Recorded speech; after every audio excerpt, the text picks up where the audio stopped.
Stop getting prepared for a long nightmare. Do not bleach your hair, no one really cares. You who dress so well, now you look like hell. It's too late to sell that body that smells. Trying to make it big, you became a pig. It's too late for wigs, your grave you must dig. Life happens this way, young you cannot stay. When your hair turns gray and you pass away, who will want you? Who will want you? Who will want you? Hallelujah! Life has grew ya. Life has grew. You, you.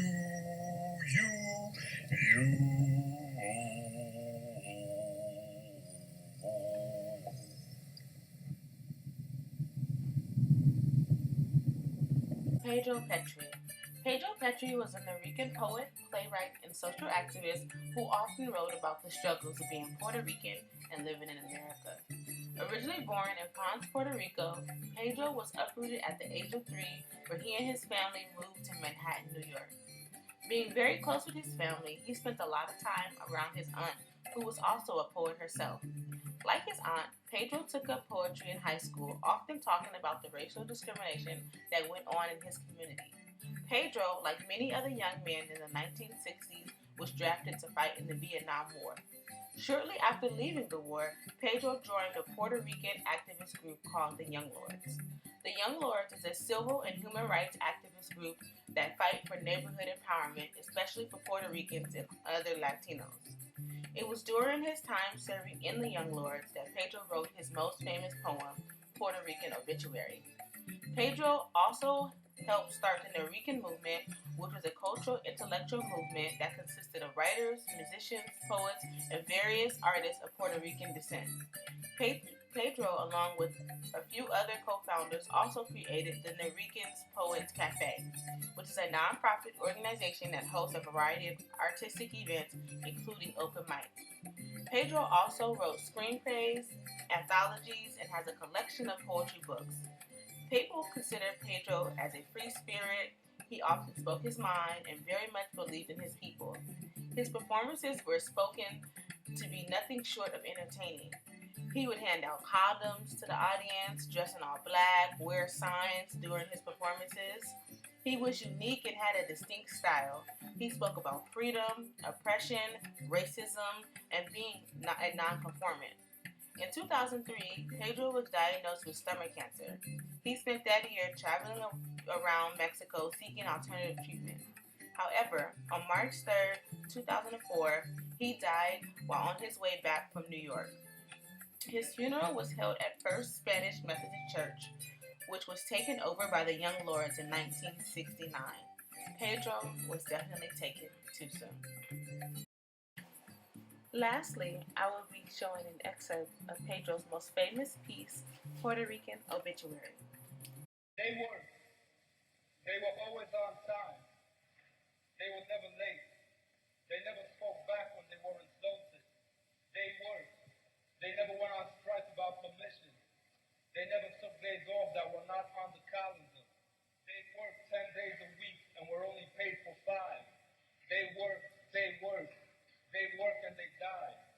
They died broke. They died owing. They died never knowing what the front entrance of the First National City Bank looks like. Juan, Miguel, Milagro, Olga, Manuel, all died yesterday, today, and will die again tomorrow, passing their bill collectors on to the next of kin.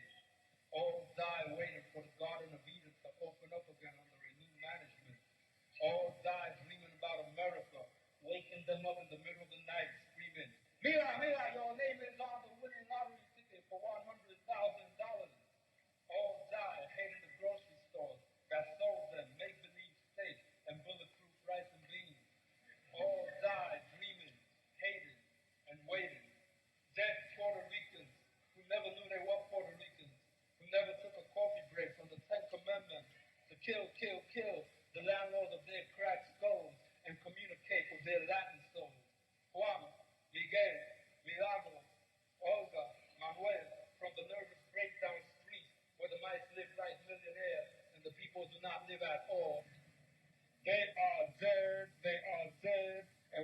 return from the dead until they stop neglecting the art of their dialogue for broken English lessons to impress the system who keeps them employed as lavaplatos, porters, messenger boys, factory workers, maids, stock clerks, shipping clerks, assistant mailroom assistant, assistant to the assistant lavaplatos, and automatic artificial smile endowment for the lowest wages of the ages and rages when you demand a raise because it's against the company policies to promote spics, spics, spics.